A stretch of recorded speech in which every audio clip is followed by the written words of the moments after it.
Grabing init mga kaibigan, no? Nasa tuktok kami ng bundok. Nagtutos kami, dala ko yung mga ibon ni Pipoy tapos sa pinsan ko. Kasama ko yung pinsan ko isa, yan, no? Sa side ng mama ko.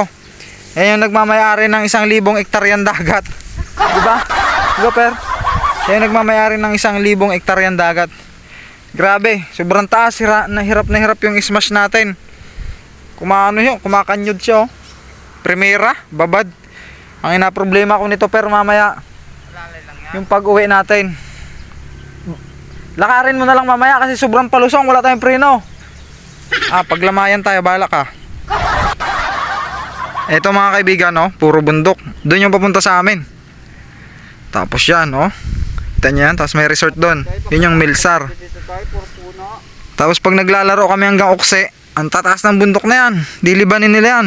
Kaya nagsisiro clacking minsan eh. Kaya ganon.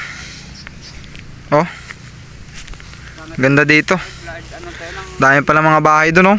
May daan pa pala doon, oh.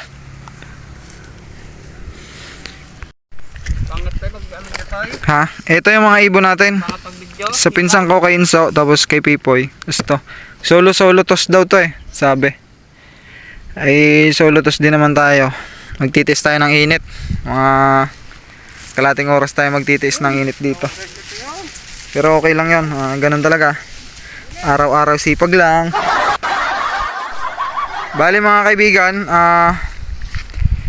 hindi na natin bibidyohan yung bitaw, no? Kasi parang hirap mag-video sa cellphone. Binuo ko lang tong video na to kasi hindi na ako nakaka-upload ng 3 minutes video eh. May mga nagpapa-shoutout eh, baka matingga, di ba? Yung pinsan ko nandoon na, oh. Per, lis dyan.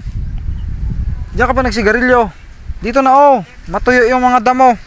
Mapagkamalan tayo mga NPA dito. Kakabarilan lang pa naman dito mga kaibigan nung nakarang araw. Bali 2 barilan na. Pero hindi naman dito, doon banda sa unahan. Ay mukha lang naman tayo mga adik. Hindi naman tayo mukhang mga NPA. Bahala sila magbarilan. Basta tayo, nagkakalapati lang tayo, no? Ayun mga kaibigan, mamaya na lang ulit pagdating sa bahay. Hindi na tayo magbibideo dito. Kasi ang hirap magbideo, masilaw. Hindi rin naman makikita yung ibon. Marking nila tower, tapos yung ulap na naka-carve na ganyan, yun yung marking nila. Pag nawala yung ulap niya, wala silang marking. Kaya kailangan, kung ano yung nangyari ngayon, yun din yung mangyayari sa mga susunod na panahon. Per, nagka-CR ka dyan ay?